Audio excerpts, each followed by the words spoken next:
Okay, good morning.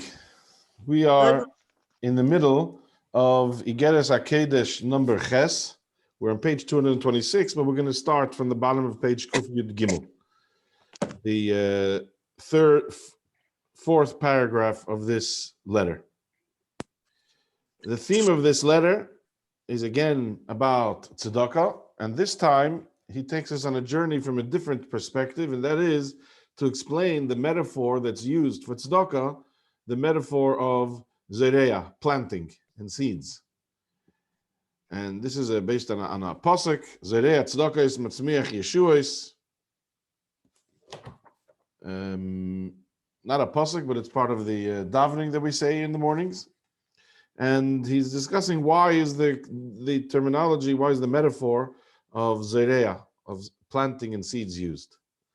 And what we did last week was he started to explain to us that first, in order to understand that, we must first go backwards and understand that everything comes from the Eibishter and that everything comes from the highest levels of the Eibishter. And we ended off with the question, how is it possible that it would make sense that the Eibishter responds in kind? But here we're saying, and he brought some psukim to back that when the Eibishter responds, it's disproportionately more than what was put into it. So he went in the third paragraph to explain how does planting a seed in the ground work. So for starters, he said it's not the seed that produces the produce of the tree. The seed becomes completely bottled, it becomes completely nothing and rots in the ground, it becomes nothing. Rather, it's the koyach hatzameach, the power of growth that there is in the ground, but the power of growth in the ground needs the seed in order to awaken it. But it's not the seed that's doing it, but it's the power of growth that's in the ground. And then it's able to produce exponentially, totally disproportionate. So from one apple seed, you can produce an entire apple tree, and from the apple tree can come many, many apples for many, many years, totally disproportionate. So he's going to tell us, and this is what we're holding in the bottom of page Kuf Yud Gimel. This is exactly what happens when we give tzedakah. And he was telling us particularly the tzedakah before davening, but it applies to all tzedakah.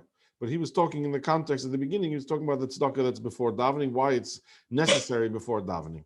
Because we are trying to elicit something from the Eibishter during davening. And therefore, it's important to give the tzedakah before davening. But this works anytime we give tzedakah. So we'll start from the bottom of page. We'll continue from the bottom of page Kuf Yud Gimel.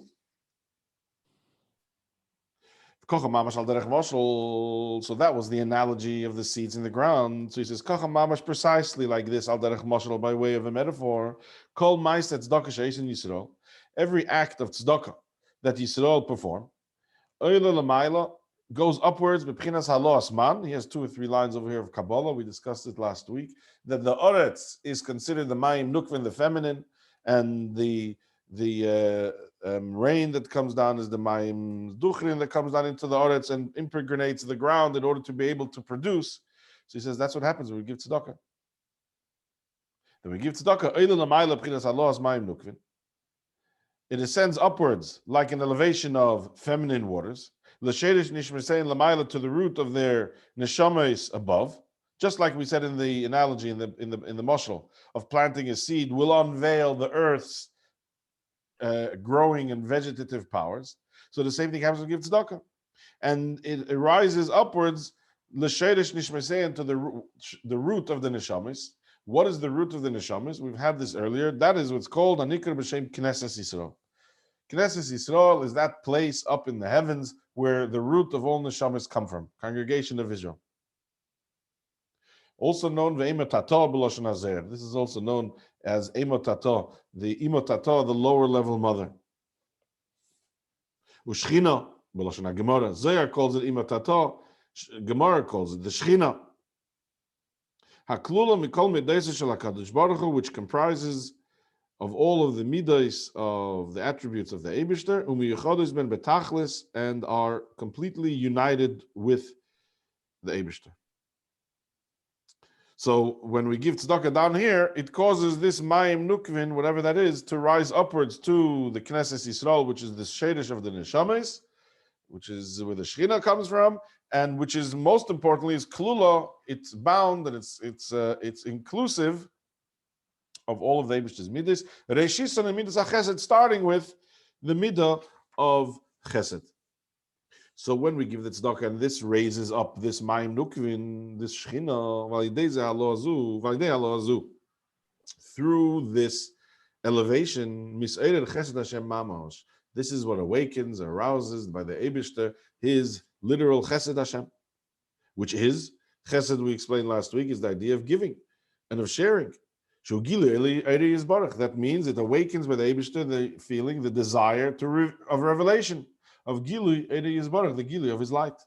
Later, the Lahoy Lamatal Neshamas Yisrael, so that it should want to come down and reveal itself and shine to Neshamas Yisrael, B'chinas Gilui Rav V'otzum, to come down and reveal itself in a way of revelation, Rav V'otzum, great and intense. When? B'shas HaTfilah al kol ponim, at least during the time of davening. Even if it's not going to be permanent, but at least during the time of davening. And that's what's achieved by the tzedakah before davening. It elicits a revelation, a gilui of Eir, of the Eibishter, in a tremendous way. Gilui Rav V'otzum. Now, even though the Eibishter's greatness is unfathomable, Ad the Kula can make Klichshivi to the extent that everything is considered as naught, as nothing before him. So how then does the Eibishter's Eir descend below and become capable of being comprehended and fathomed by the Jewish soul, by the neshama in davening? So we have the rule where the expression in the Gemara where you find the Eibishter's greatness, Gedulasai, Sham, over there you will find Anvasanusa, you will also find his humility. Meaning, when there is a great revelation of the Eibishter at the same place, you'll find his ability to be able to descend even to the lowest levels. Why? Because Kamayim Sheyerd and Chulu, because it's compared to water, which will always descend downwards. So the Eibishter's kindness is also compared to this water. So it's the Eibishter himself, Gdulasai, and over there you will find Anvasanusa, you will find his humility, you will find his ability to be able to come down even to the lowest denominator. This is the meaning of the pasuk that says V'zorach b'cheshech la yisharim chanan v'rachum tzadik. Pasuk in Tilim. He zorach b'cheshech, he shone in the darkness, light la yisharim, to the upright, chanan v'rachum v'tzadik. He is Chanun, he is gracious, Verachum, he's merciful, and he's a tzaddik. Meaning, what's the pasuk saying? Zorach b'cheshech ela yesharim, that he shines in the darkness a light unto the yesharim, unto the light, unto the upright. Now, who is the Chanun Verachum v'tzadik? The simple meaning is that he, the Eibishter, is gracious and merciful and tzaddik. They were saying by a person, by the Adam, being Chanan, Racham, and Tzaddik, being gracious and merciful and Tzaddik. Meaning, Tzedakah is Ohav, when a person is fond of Tzedakahs, in other words, by performing acts of Tzedakah with grace and with mercy. This will cause a corresponding Eir of the Eibishter should shine to the person's neshama, which is melubeshes begufay, which is enclosed in the body. The neshama that's in the body is ha'imid b'cheshach, is in darkness, because the body is mishcha dechavya. The body is, we've had this before. The Zohar says the body is an expression of mishcha dechavya. It's the skin of the snake. The body, the serpent, which is meant to be the embodiment of Klippa, and the body is this Mishcha Dechavya, it's the skin of the serpent. The neshama has to come down and get enclosed in this enemy territory. How are we able to give the neshama some light? So he's telling us over here that is through the tzedakah, not just through tzedakah, but giving tzedakah in a way of chanun and rachum, and tzedakah is ohav, that doing it in the way the person is fond of tzedakah, not begrudgingly, and it's done with graciousness and with mercy, then it is geirem, it causes la'ed Hashem, it causes a corresponding aid of the Eibishter to also come down and reveal itself. Sheyizrach l'nishmasei, I'm reading that line again. Sheyizrach l'nishmasei, that it should shine to the person's neshama, hamlebeshes begufay, which is in the body, and that's very important because the ha'imid b'cheshech, because the body is darkness. Mishcha dechavia, it's the snake of the skin of the serpent, the snake of the skin of the serpent, and this, when you're able to reveal this aid as a result of the tzedakah that we give before davening, v'zeh nikra b'shem Yeshua. This is what's called Yeshua.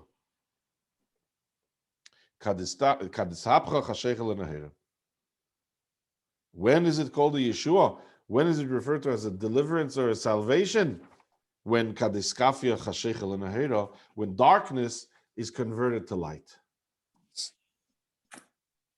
And in this case, darkness of the guf, darkness of the serpent's skin that the neshama is forced to be enclosed in, through the tzedakah, it brings down light and illuminates the darkness and transforms it to light. That's what's called Yeshua.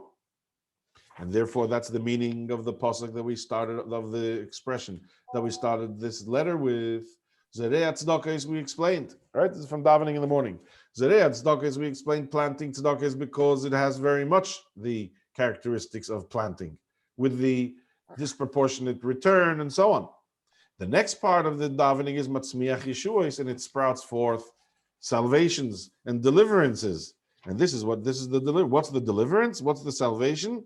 Kadiskaf is hapcha chashechel l'nahera, when one is able to transform darkness to light, to be able to bring light into our lives through giving tzedakah. It reveals this tremendous light and sublime light of the Eibusher that we're talking about. V'zeu matzmiach Yeshuos. This is the meaning of the quote that we said at the beginning. He causes tzedakah is matzmiach Yeshuos.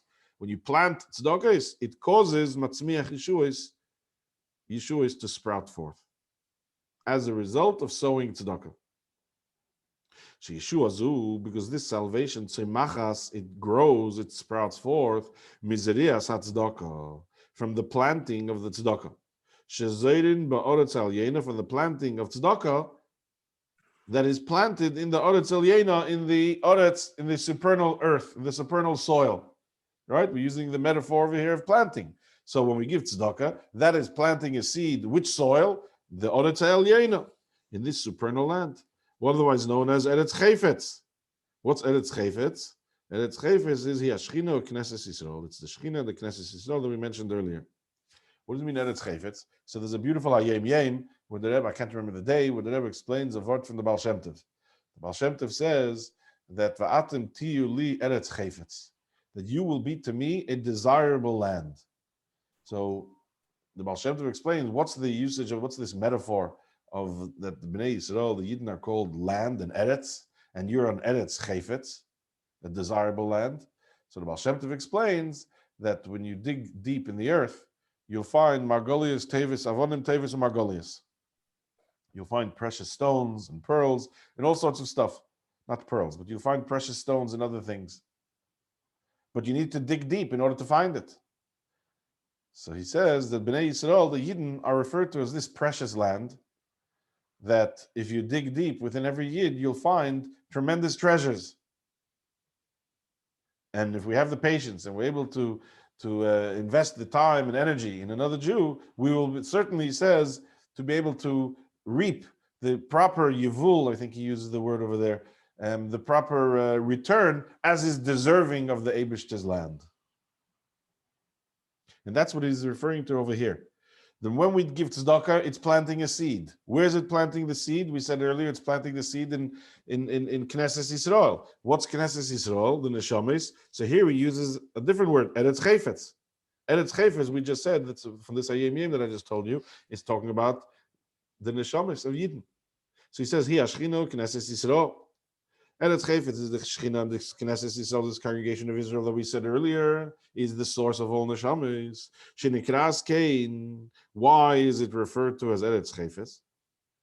Al Shem Shemislabeshes B'Tachteinim Lach Yesam.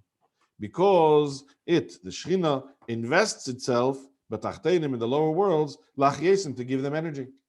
So when we give tzedakah, we're planting in this Eretz Chayfetz of the Eibishter, where he will invest his energy down here. Because Kosov, as it is written in Pasuk in Tehillim, Malchuscha Malchus Kol Eilamim. Malchus is the Eibishter's sphere of Malchus, which is the last of the spheres. That's the sphere with which the Eibishter uses when he is acting, when he's doing. So everything has to go through Malchus. So Malchuscha is Malchus Kol Eilamim. Your sovereignty, your Malchus, your sphere of Malchus, serves as the Malchus, as the source of all of the worlds. So it is this Eretz Chayfetz, this spiritual land that is sown with seeds when a person gives tzedakah in this world, where the Giluyim of Elikos sprout forth during davening. Okay, that is the end of that idea. So the Alter Rebbe has answered our original questions to explain these two terms of Zerei Tzedakos and Matzmiach Yeshuos. First, he explained to us at length the significance of this metaphor of planting. That's the theme. If we want to, said last week, each one of these letters are different times, probably once a year or more, where the Alter Rebbe would send out a communal letter, an appeal to raise money. And each time it was in a different theme, in a different perspective of tzedakah. So the theme of this letter is the perspective of tzedakah as it is in planting seeds. Now he's going to come and tell us, now comes the ask, especially when we're talking about tzedakah for Eretz Yisrael. Ubifrat min afrat. This applies to tzedakah in general. Specifically, tzedakah before davening. Specifically, prat bin aprat is kishezerin be'eretz Hakodesh atachtena, when one sows these tzedakahs, not just in the Eretz Chayfetz, in the land above, but actually physically, literally in Eretz Hakodesh atachtena, in the holy land hatachtena, here below in this world. Hamechuvenes kenegda mamash, which corresponds to the holy land below, corresponds to the holy land above, mamash, quite literally. Meaning that by planting these seeds of tzedakah in the holy land of Eretz Yisrael, shahazriya nikletes take from miyad mamash be'oretz elyena. When the tzedakah is given to Eretz Yisrael, the causes in Eretz Yisrael, it is nikletes, it is absorbed, take from miyad mamash, immediately, be'oretz elyena, in the oretz above, without any obstacle and hindrance whatsoever. Why not? Because there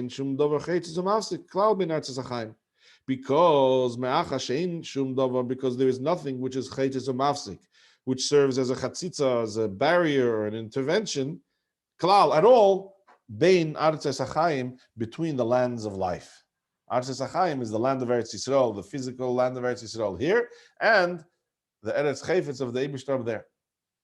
So it works in general with all mitzvahs, particularly with tzedakah, particularly before davening, but more particularly, super particularly, when the tzedakah, when the seed is planted in Eretz Yisrael, because over there it goes straight up. There's no interference whatsoever.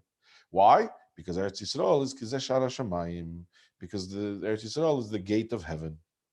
That is the Beis Hamikdash. So the place of Eretz Yisrael, that's the gate of heaven. Mashenkin bechutz la'aretz. This is not so, however, in chutz la'aretz, outside the land of Israel, where some factors may hinder the planting of the tzedakah in the Eretz HaChaim above.